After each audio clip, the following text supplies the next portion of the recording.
dhaqanaan gaboobay soo jiray guyaal badan urgeesu leenahay aya garabka ii sudan oo hoobay gulla maqadi weeyaan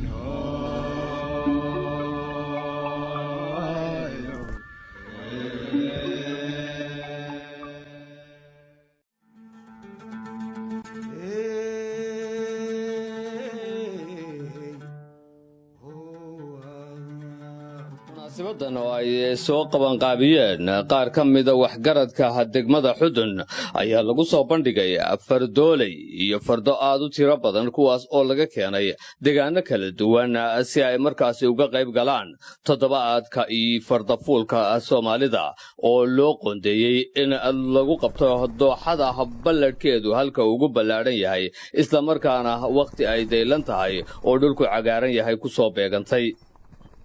dadweynaha ku dhaqan degmada xudun iyo dad aqoon-yahano ah oo fardaha ku xeel dheer ayaa isaga yimid deegaano kala duwan kuwaasi oo daawanayay kana warbixinayay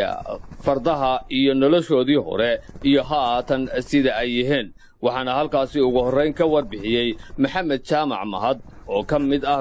guddiga qabanqaabada waxaana uu sheegay fardahan barnaamijkan iyo inta uu socon doono iyo arrimaha looga gol leeyahayba wuxuu socon doonaa muddo 7 casha wuxuu dhammaan doonaa haddii ilaahay ka dhigo 27 bisha 6 7 casha waxaa ka soo qayb geli doona farda kala duwan iyo farda foollo cusub iyo dad kala duwan iyo ka qaybgalayaal hay'ad kala duwan laakiin marka hore haddaan idin soo qadiyo magacyada farda fuulka maanta lagu bilaabayo oo ah 20 bishii 6 waxaa diyaar inoo ah farda fuullada ay ka mid yihiin cabdixakiin maaweel daarood oo ku magac dheer warqabe ninka la yidhaahdo salaaman bulaale caddaan oo ku magac dheer sabango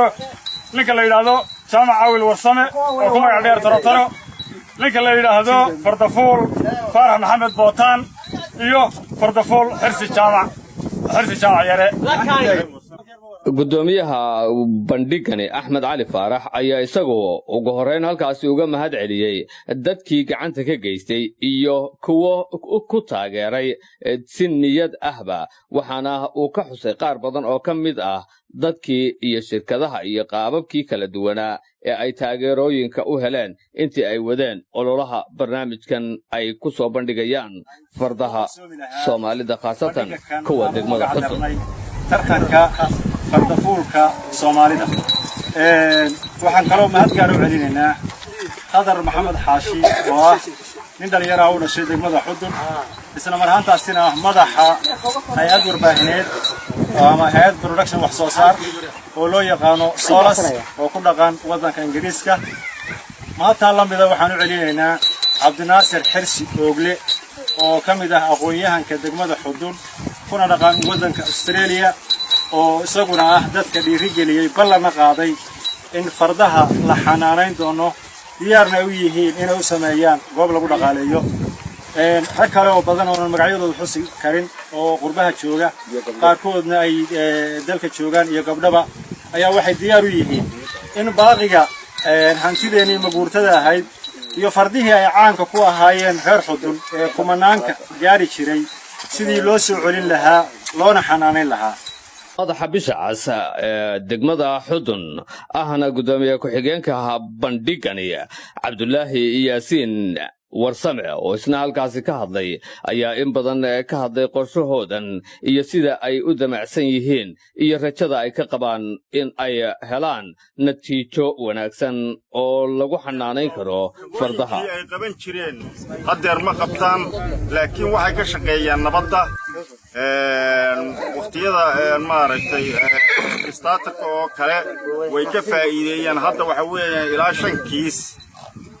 oo maaragtay caafimaad oo ay ka qayb qaateen oo ay noogu yimaadeen oo gurma degdeg ah ay aan ku fidinay fardaha xasan maxamuud dhiilood oo ah siyaasi isagu ku sugan degmada xudun horeyna xil heer wasiira ka gaadhay maamulka puntland fikirkanna isagu soo bandhigay ugu horrayn kalana tashaday raggan haatan ay hawsha ku wada jiraan ayaa waxa uu sheegay in ay dhibaatada ugu badanay tahay xanaanad darrada fardaha haysata iyo weliba isaga oo biniixiyey hiib xoog leh oo lagu hayo waddanka fardaha jooga dhadigooda iyo labkoodaba oo la geenayo waddanka Jabuuti dhawaan waxa farda laga iibshay sidaan mar horeba xusay degmooyinkan xudun iyo talac fardaha waxa la geeyay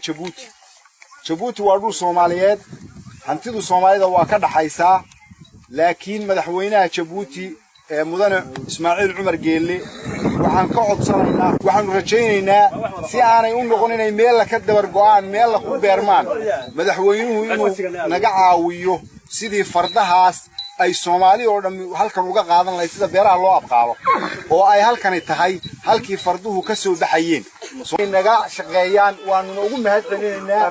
bilaha cas oo dhan oo uu nagala joogo jaamac warsamo gole iyo khadar maxamed fardaale